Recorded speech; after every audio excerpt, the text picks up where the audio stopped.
I'm James, a growth executive, back with week 10 of our growth tactics series. This week, we're going to talk about leveraging customer feedback. Now, the word leverage is critical because, as you would expect, applying force on an object and leveraging, say, a crowbar or something to pop something forward, to put more weight on it, or to leverage capital for some type of a buyout, a leveraged buyout, you're applying pressure beyond what you can get on your own. These are things that you would not be able to understand unless you solicit customer feedback, because you are walking around, whether you like it or not, with a baseline of assumptions that you are making in how your product is being used, how your customers are perceiving the value, whether or not you're even solving the problem you say you are. I'm going to walk you through several slides here that include the questions that we ask. Full disclosure, I got this from a product that I love called Superhuman. It's an email tool.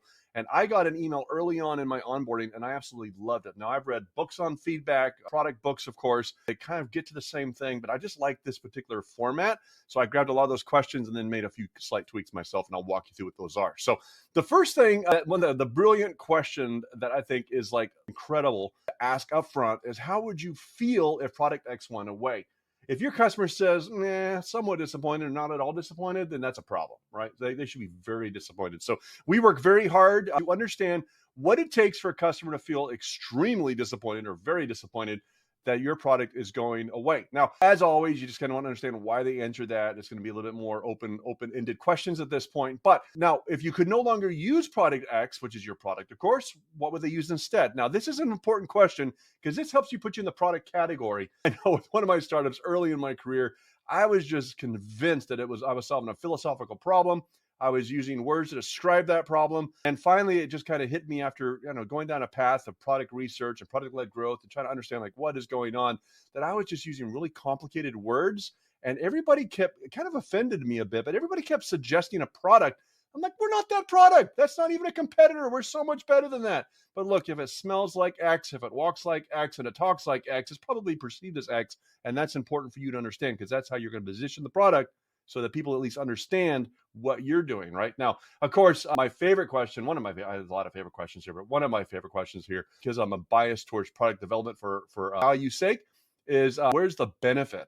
Like, what benefit are you receiving from using my product? And what organizations do you feel like would benefit most? Now, this question is a bit optional. Sometimes I use it and I don't. I kind of back and forth on a little bit in full disclosure. But I've recently landed on using it more because I've gained some insights into, actually have had teams on companies recommend other teams. Hey, it's not right for us. We're going to cancel because we're an event-based group. But you know what? You really should talk to our membership team. We actually picked up like 12 or 13 zoos at our company working with nonprofits, because they said, hey, this isn't really working for us, but a couple times a year, which we love. But man, if you get with our membership people, and that just opened up the door and a considerable amount of revenue. Now this question that you've foreseen before is the Network Promoter Score, is the NPS. But I want to add a caveat to this. It's amazing how many clients I work with that ask this question and then don't follow up. Okay, you say you're highly to recommend. Why would you say that? We obviously want to capture that. But once we know that they're highly to recommend, the question is, hey, did you make a recommendation? We're curious. Now, in our system, we use HubSpot. If they say yes, then they're automatically promoted to what we call an ambassador, and they're put into a drip campaign where we incentivize some ambassador type behavior. If they say no, but they scored us high on referral, either we've not made it clear how they can refer us, so we've not given them any kind of referral process. We haven't defined that for them, or they're not going to do it on their own. We got to do it for them. So we haven't made it clear on how they can refer people, or they're full of hooey, which is a technical word in marketing for made up, right? So we're looking at like why they would highly recommend us, and then they didn't. We want to look for that gap, understand, is that an implementation problem, or is it maybe they're just being nice? Like, why is it that that's the case? And when you get enough answers to that question, it begins to shed some light on it. Now, one of the things I do like, even if they don't say they've referred us, I might change the wording a little bit, but I want to know, hey, if you referred us, how would you refer us? How would you describe this thing that we're selling you? You might be surprised it may not at all light up. Now, we do tweak this a little bit. I'm right at time, so I'm going to just end with this. We do tweak a little bit of the survey at this point to be about specific features that we're rolling out in the last 14 or so weeks. So, hey, have you had a chance to use feature X, by the way?